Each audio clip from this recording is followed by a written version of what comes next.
First published in 2002, Markus Zusak's I Am the Messenger is a young adult novel that falls into the realm of realistic fiction. The story revolves around Ed Kennedy, a 19-year-old cab driver leading an unremarkable life until he foils a bank robbery.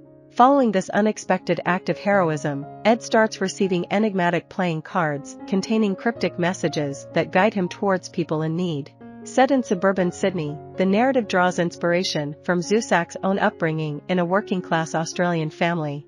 The novel's unconventional structure and narrative style, including direct addresses to the reader, add to its distinctive charm. It delves into themes such as personal growth, finding meaning in adversity, and the profound power of human connections. I Am the Messenger garnered several prestigious awards, including the Ethel Turner Prize for Young People's Literature, 2003, the Children's Book Council of Australia Award for Book of the Year, 2003, and the Michael L. Prince Honor, 2006. Despite being only 19, Ed Kennedy views his life as a string of disappointments. He toils away as a cab driver, nursing an unrequited love for his friend Audrey, while his siblings have long left their dilapidated hometown. The mundane aspects of his existence consist of card games with his buddies and leisurely walks alongside his elderly dog, the doorman. Filled with a deep yearning to prove himself, Ed seizes an opportunity when he thwarts a bank robber's escape. In an unexpected twist, he receives a mysterious message on an ace of diamonds playing card in his mailbox. The card lists 3 addresses, and Ed embarks on a journey to visit them. His first stop, 45 Edgar Street, exposes him to a distressing scene of domestic abuse. Feeling ill-equipped to intervene, he moves on to the next address, 13 Harrison Avenue, where he encounters Milla Johnson, an 82-year-old woman who has spent 6 decades yearning for her lover to return from World War II. At 114 Glory Road, Ed visits the Tatupu family, who are kind-hearted but struggling financially. To bring them some joy, he gifts them new Christmas lights, brightening their spirits. The second address leads him to an Italian restaurant, where he unexpectedly comes face to face with his own mother, who is on a date. Ed observes her from a distance, contemplating their strained relationship and the complexities of family dynamics.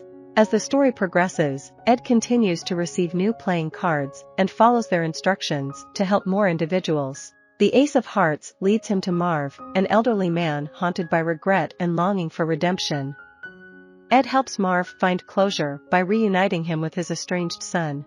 Through these encounters, Ed discovers the transformative power of compassion and human connection. The narrative builds towards a climactic twist when Ed receives the final card, the Joker. This card represents Ed's own journey of self-discovery and personal growth. He realizes that he has been the messenger all along, spreading kindness, hope, and inspiration to those in need. The story concludes with Ed reflecting on the profound impact his actions have had on his own life and the lives of others, affirming the transformative nature of empathy and the potential for personal change. When Ed confronts his mother, he discovers the painful truth of her affair and her resentment towards him, as he reminds her of his late father. This revelation brings his mother a sense of catharsis and allows Ed to better understand their strained relationship. The third address leads Ed to a deserted movie theater owned by Bernie, an elderly man. In an effort to rekindle Bernie's joy from the past, Ed arranges for Audrey to accompany him to a movie screening. However, their peaceful moment is interrupted by a mysterious figure who leaves behind the Ace of Hearts. To Ed's surprise, the Ace of Hearts reveals that his 3 closest friends are the next recipients of his messages. Ed encourages his aimless friend Richie to take charge of his life and actively seek employment.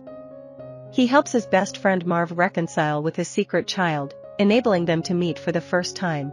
Lastly, Ed delivers a message to Audrey, who struggles with emotional intimacy due to her difficult upbringing. Through a dance together, Audrey begins to open herself up to love and allows herself to be loved, if only for a brief moment. Upon completing all 4 aces, Ed feels a sense of triumph, but his elation is short-lived as a 5th card arrives.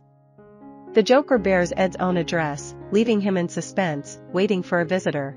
Weeks later, the would-be bank robber appears and instructs Ed to drive to the 12. Ed briefly entertains the concern that this turn of events may be yet another contrivance of the writer, questioning the authenticity of his experiences. However, Audrey reassures him that their love is genuine and independent of any external influence. As Ed contemplates the journey he has undertaken and the impact he has had on others, he comes to the realization that he is not merely the messenger, but the very message itself. I hope you enjoyed this video. Leave a like if you did and be sure to subscribe. Thank you.